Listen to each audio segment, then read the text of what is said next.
Hello. വീടിൻ്റെ ഉമ്മറത്തുള്ള കോവയ്ക്കപ്പന്തലിൽ നിറയെ കോവയ്ക്ക നിൽക്കുന്നുണ്ട് കേട്ടോ. കുറേ ദിവസമായി പൊട്ടിക്കണം എന്ന് വിചാരിക്കുന്നു. ഒക്കെ മൂത്ത് നിപ്പായിട്ടുണ്ട്.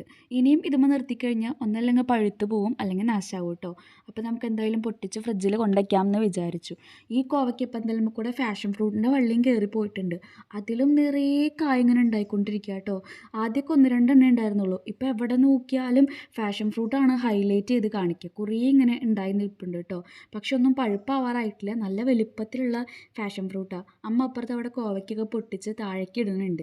അപ്പോൾ നമ്മുടെ വടുവപ്പുളിയിലും ഇപ്രാവശ്യം കായ ഉണ്ടായി തുടങ്ങിയിട്ടുണ്ട്. മറ്റേത് കുറച്ചുകൂടെ കഴിഞ്ഞിട്ടാണ് ഉണ്ടാവാറ്. ഇപ്രാവശ്യം നേരത്തെ ഉണ്ടായിട്ടുണ്ട്.